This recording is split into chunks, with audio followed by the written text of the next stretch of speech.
Hello student. अभी भी भारत में ऐसे बहुत सारे सेक्टर हैं जहाँ पे एफडीआई अलाउ नहीं है, लेकिन जो न्यूज़ में है, करंट अफेयर्स की में न्यूज़ में है वो ये 100% FDI in Indian space sector. Indian space sector में भारत सरकार ने 100% एफडीआई अलाउ कर दिया है। अब इस एफडीआई से रिलेटेड जो इम्पोर्टेंट सेक्शन जो आपके लिए स्टैटिक पोर्शन बनता है वो ये कैपिटल अकाउंट, इन्वेस्टमेंट, एफडीआई और एफपीआई। अब सर एफडीआई किस चैप्टर में होगा? ये एफडीआई आपको मिलेगा बैलेंस ऑफ पेमेंट। तो जब बैलेंस ऑफ पेमेंट हम लोग पढ़ते हैं, उस बैलेंस ऑफ पेमेंट के दो हिस्से, बैलेंस ऑफ पेमेंट के 2 सेक्शन। तो पहला है करेंट अकाउंट और दूसरा है capital account. Okay, current account और कैपिटल अकाउंट। जो करेंट अकाउंट है, उस करेंट अकाउंट में आपके दो आते हैं, एक आते हैं बैलेंस ऑफ विजिबल्स और एक होते हैं बैलेंस ऑफ इनविजिबल्स। ओके, तो ये है करेंट अकाउंट। जो दूसरा सेक्शन होता है वो है हमारा कैपिटल अकाउंट। उस कैपिटल अकाउंट में 4 सेक्शन होते हैं। उस 4 सेक्शन में से एक सेक्शन होता है इन्वेस्टमेंट। ओके, और जो इन्वेस्टमेंट होते हैं, उस इन्वेस्टमेंट को 2 भागों में बांटा गया है, 2 पार्ट्स होते हैं। एक है आपका एफडीआई और एक है आपका पोर्टफोलियो इन्वेस्टमेंट। तो एफडीआई फॉरेन डायरेक्ट इन्वेस्टमेंट और फॉरेन पोर्टफोलियो इन्वेस्टमेंट, ये दोनों में बेसिक अंतर क्या है, पहले इस बात को हम लोग समझते हैं। ओके, देखिए इन्वेस्टमेंट का मतलब ये, बैलेंस ऑफ पेमेंट में अगर हम इन्वेस्टमेंट की बात करते हैं तो इसका मतलब ये होता है कि एक देश का कोई व्यक्ति या कोई कंपनी किसी दूसरे देश के कोई भी पब्लिक सेक्टर होगा या फिर प्राइवेट सेक्टर होगा, उसमें अगर इन्वेस्टमेंट करता है तो ये पार्ट कहलाता है हमारा फॉरेन इन्वेस्टमेंट। ओके, तो ये फॉरेन इन्वेस्टमेंट में जो पहला पार्ट होता है वो FDI, foreign direct investment. Suppose कीजिए रिलायंस कंपनी है, उस रिलायंस कंपनी में फेसबुक की कंपनी ने क्या किया, इन्वेस्टमेंट किया।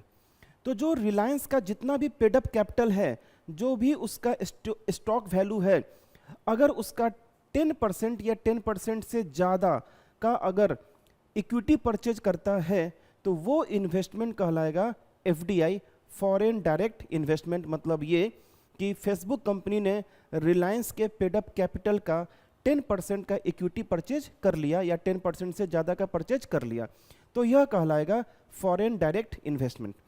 यदि कोई बाहर की कंपनी और इंडियन की कंपनी में 10% या 10% से कम के लिए अगर वो इन्वेस्टमेंट करती है तो वो कहलाएगा पोर्टफोलियो इन्वेस्टमेंट। और इसी पोर्टफोलियो इन्वेस्टमेंट में ही एक पार्ट आता है फॉरेन इंस्टीट्यूशनल इन्वेस्टमेंट, FII कहलाता है।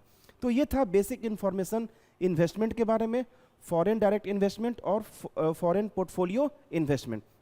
तो आप होप्स हो कि ये एफडीआई आपको समझ में आ गया होगा। देखिए जो करंट अफेयर्स होता है ये एक ऐसा सेक्शन होता है जहाँ पे स्टूडेंट को इंटरेस्ट क्यों नहीं आता है। इंटरेस्ट नहीं आने के पीछे वजह यह है कि जब वो बच्चा करंट अफेयर्स पढ़ता है, अब उस करंट अफेयर्स से रिलेटेड जो स्टैटिक पोर्शन होते हैं वो उसको समझ में ही नहीं आता कि एक्चुअली में ये करंट अफेयर्स कह क्या रहा था।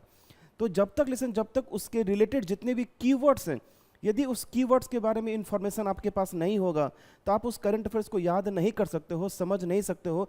वही करंट अफेयर्स का यूज करके अगर मेंस का आंसर राइटिंग पूछ दिया, फिर आप टोटली फ्लॉप हो जाते हो, आप आंसर राइटिंग नहीं लिख पाते हो। तो इसीलिए मैं अपने सारे सेशन में जितने भी करंट अफेयर्स हैं, उस करंट अफेयर्स से रिलेटेड जितने भी स्टैटिक पोर्शन हैं, वो सारे स्टैटिक पोर्शन में 1 बाय 1 आपको बताता भी चलता हूँ और बोलता भी हूँ कि आपको पढ़ना कौन कौन सा है। क्योंकि अगर ये करंट अफेयर्स है तो ये उसका स्टैटिक है। तो जो क्वेश्चन सेटर होगा, वो जो क्वेश्चन इसको प्लान कर रहा होगा, उसके दिमाग में ये आएगा एफडीआई करंट अफेयर्स में आया एफडीआई, चलो चलते हैं एफडीआई से क्वेश्चन पूछ देते हैं। बच्चा एफडीआई पढ़ के जाएगा और उसने दिमाग क्या लगा दिया, क्वेश्चन को ट्विस्ट करने के लिए और ज़्यादा डीप में जाने के लिए उसने क्वेश्चन पूछ देगा FII। अब जो बच्चा फॉरेन इन्वेस्टमेंट पढ़ेगा वही बच्चा पहले एफडीआई पढ़ेगा, और जब एफडीआई पढ़ेगा वही बच्चा FII पढ़ेगा। तो आपका क्वेश्चन पे जो अटेम्प्ट होगा वो बाकी बच्चों से ज़्यादा होगा, आप ज़्यादा क्वेश्चन अटेम्प्ट कर पाओगे as compare to the other student. So इसीलिए इंपॉर्टेंट है कि मैं जितने भी करंट अफेयर्स है, उस करंट अफेयर्स के जितने भी स्टैटिक पर्सन है, ये दोनों को साथ साथ में डील करके चल रहा हूँ, जिससे ये होगा कि ये करंट अफेयर्स भी आपको याद होगा और इस करंट अफेयर्स से जो रिलेटेड टॉपिक है, ये मुद्दा आखिर है क्या, ये आपको अच्छे से समझ में आ जाएगा। क्लियर है? तो ये हमने एफडीआई समझ लिया। तो जो हमारा इंडियन स्पेस सेक्टर है, इंडियन स्पेस सेक्टर में पहले एफडीआई नहीं था, लेकिन अब इसमें 100% सरकार ने एफडीआई को अलाउ कर दिया है। अब जरा समझते हैं जो करंट अफेयर्स जो न्यूज में है, वो करंट अफेयर्स हमारे न्यूज में क्या है। सरकार क्या कह रही है? The union cabinet approved a significant decision to allow 100% foreign direct investment FDI in the Indian space sector. Indian space sector मतलब आप बोल सकते हो जितने भी स्पेस मिशन होंगे, चाहे वो स्पेस टूरिज्म की बात की जा रही है, तो इसमें 100% एफडीआई अलाउ हो चुका है। मतलब कोई भी private owner, foreign private owner India के स्पेस एजेंसी का हिस्सा बन सकता है, इसमें वो इन्वेस्टमेंट कर सकता है। This move aims to attract investment, boost innovation and propel India's space faring ambition further. जितने भी स्पेस मिशन हो रहे हैं उन सारे स्पेस मिशन का वह हिस्सा बन सकता है। जैसे अभी के दिनों में ही जैसे विक्रम वन क्या है? एक प्रकार का आपका प्राइवेट ऑनरशिप है जो लोगों को विदेश घुमाने की बात कर रहा है। तो इसमें फॉरेन डायरेक्ट इन्वेस्टमेंट अलाउ हो चुका है। क्लियर? समझते हैं आगे की बातों को। 100% एफडीआई थ्रू ऑटोमेटिक रूट।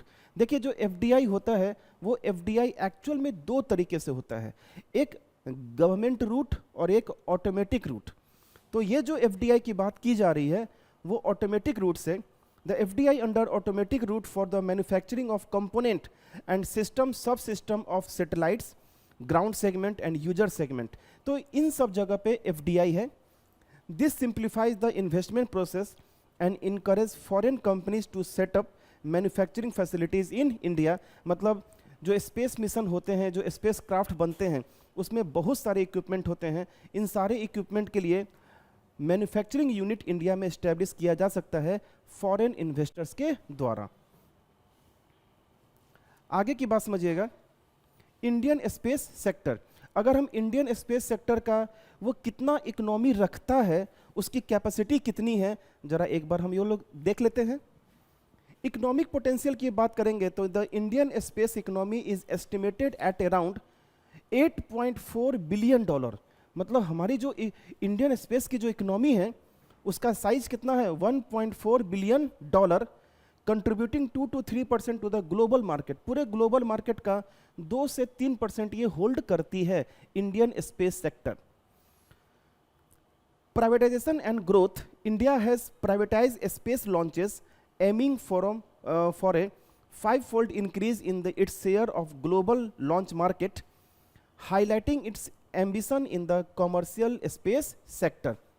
मतलब इंडियन स्पेस सेक्टर में प्राइवेटाइजेशन और ग्रोथ दोनों सोचा जा रहा है कि अगर ग्रोथ करना है तो मुझे प्राइवेटाइजेशन भी करना पड़ेगा। एग्जाम्पल, इसके एग्जाम्पल के लिए मैं अभी बोल भी चुका हूँ। For instance Skyroot Aerospace, a private Indian space company. आपको ये क्वेश्चन डायरेक्टली बीपीएससी यूपीपीसीएस में क्वेश्चन आ जाएगा।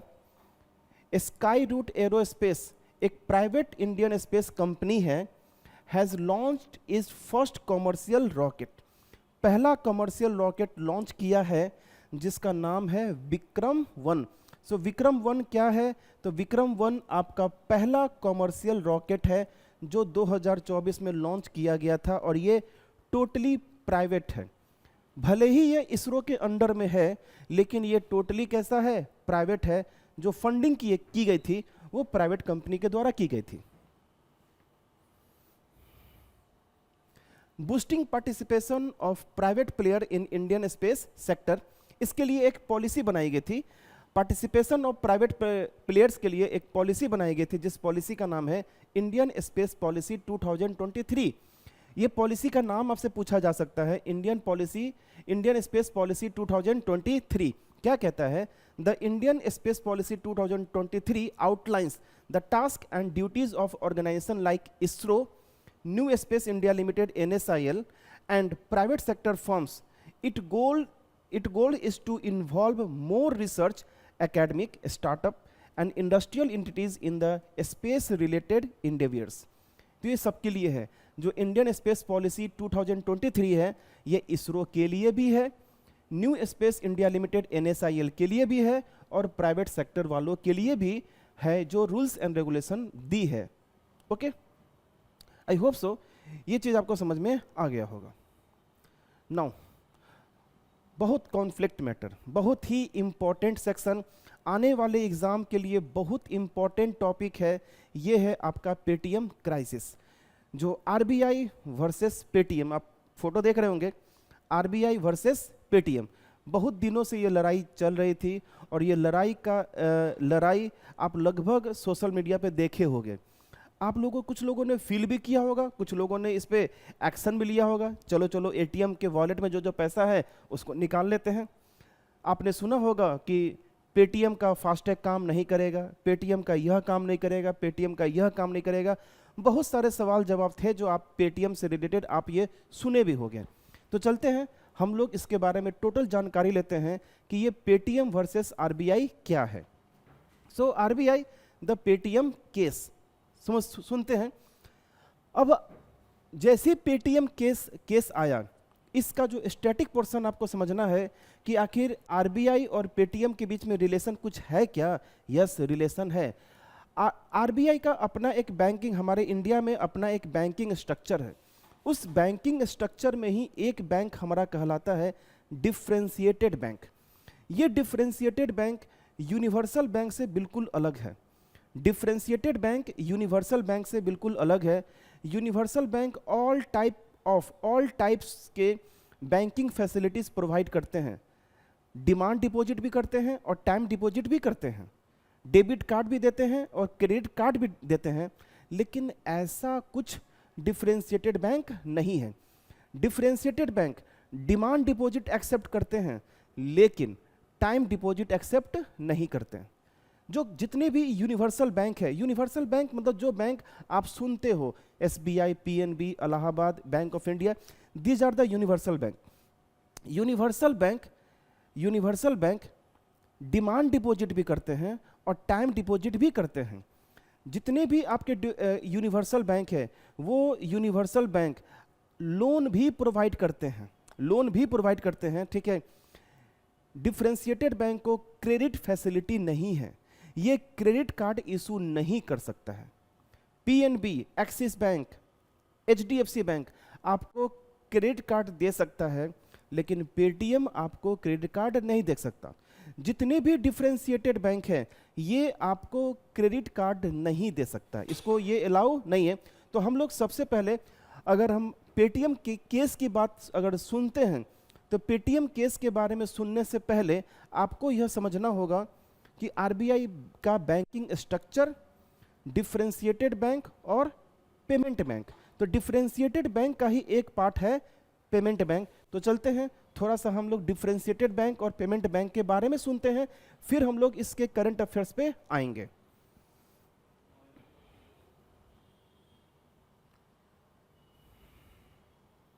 चलिए, व्हाट इज पेमेंट बैंक?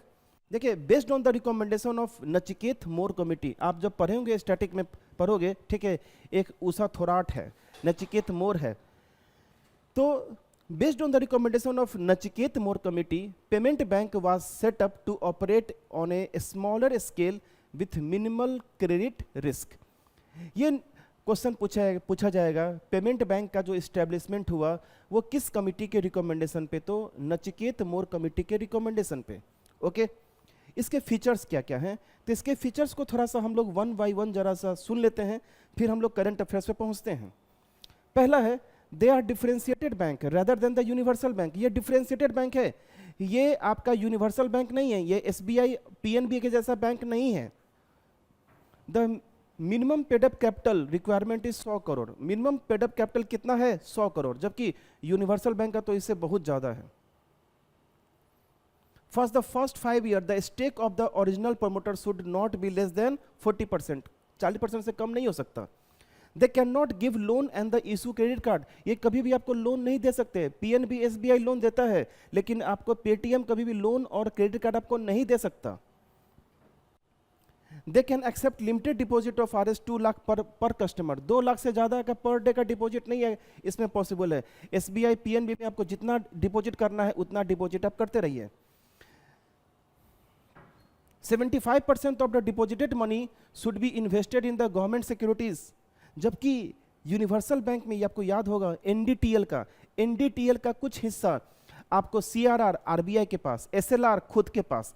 अगर हम बात करेंगे अभी अक्टूबर 2024 की, तो जो आपका CRR है वो 4.5% of the NDTL, SLR 18% of the NDTL। इसका मतलब ये 22.5% ऑफ द NDTL आपको पैसे हटा देने हैं यूनिवर्सल बैंक के द्वारा। लेकिन ऐसा पेमेंट बैंक के साथ नहीं है, इस पे बोझ कुछ ज़्यादा ही है। 75% of the deposited money should be invested in the government securities in the form of SLR, जबकि remaining 25% in the time deposit of other scheduled commercial bank. They can not accept time deposit and NRI deposit. Time deposit का मतलब ये कि ये जैसे आप लोग बोलते हैं फिक्स डिपॉजिट, रेकरिंग डिपॉजिट इसमें नहीं है। जबकि PNB SBI में सेविंग अकाउंट होते हैं, करेंट अकाउंट होते हैं, FD होते हैं, बहुत सारे होते हैं, जबकि ऐसा फैसिलिटी इसके साथ नहीं है। They are allowed to issue debit card and third party fund transfer. ये डेबिट कार्ड इशू करता है। They allowed to carry out the banking services like IMPS, NEFT, RTGS and the UMPS। आपके IMPS, NEFT, RTGS, UPI, इसके भी से related question बन सकता है। UPI यूनिफाइड पेमेंट इंटरफेस, ये यूनिफाइड पेमेंट इंटरफेस अपने आप में एक बहुत बड़ा टॉपिक है, तो ये क्वेश्चन यहाँ से भी बन सकते हैं। चलिए अब हम लोग पहुँचते हैं अपने करंट अफेयर्स पे कि RBI का ये मैटर क्या था। ये RBI का मैटर क्या था, ऐसा क्या कुछ हुआ था जिसकी वजह से RBI को पेटीएम पे इतना बड़ा एक्शन लेना पड़ा, जिसका एक वजह है। वो वजह क्या है? वो वजह है रेगुलेटरी कंप्लायंसेस। ये रेगुलेटरी कंप्लायंसेस का मतलब ये कि ऐसे बहुत सारे अकाउंट पाए गए थे जिस अकाउंट का KYC नहीं हुआ था, नो योर कस्टमर। KYC का फुल फॉर्म होता है नो योर कस्टमर। उस अकाउंट के KYC नहीं हुआ था। KYC नहीं होने का मतलब है कि पैसा किधर से आ रहा है, किधर से जा रहा है, ठीक है। ये मनी लॉन्ड्रिंग का केस आ गया था। तो जितने आप देखते होगे आपके अकाउंट में आपको बैंक वाला थोड़ा सा ट्रांजैक्शन आप रोक दोगे, 6 महीना तक आप बैंक में लेन देन नहीं करोगे, आपको तुरंत आपका अकाउंट होल्ड हो जाएगा। अब वो अकाउंट अनहोल्ड तभी होगा जब आप KYC करते हो। तो RBI ने ऐसे बहुत सारे अकाउंट थे जिसका उन्होंने KYC नहीं कर रखा था। इसका मतलब ये कि वह अकाउंट इलीगल अकाउंट था और उस अकाउंट से मनी लॉन्ड्रिंग की एक्टिविटी की जा सकती है, ठीक है। Governance and related party transaction, OCL's 49% ownership and founders involvement raise concern about potential influence on PPBL। इसका मतलब होता है पेमेंट बैंक। ये कौन सा है आपका? Paytm payment bank India limited.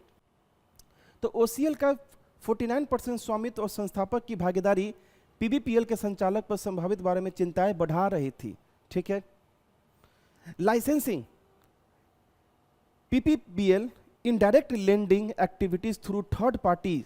मतलब ये आप कर्ज नहीं दे सकते हो, लेकिन आप थर्ड पार्टी की मदद से क्या दे रहे हो? कर्ज दे रहे थे।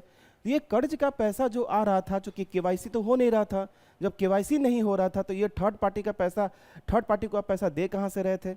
ये बहुत सारी समस्याएं थी जिनकी वजह से RBI को इंटरफेयर करना पड़ा। तो एक लाइन में अगर हम बोला जाए, यह सब कुछ पता चला तो कैसे पता चला? तो यह सब कुछ पता तब चला जब RBI ने पेटीएम पे ऑडिट बैठाया, और ऑडिट बैठाने का एक रिपोर्ट आया। रिपोर्ट ये कहता है persistent non compliances and material supervisory concern.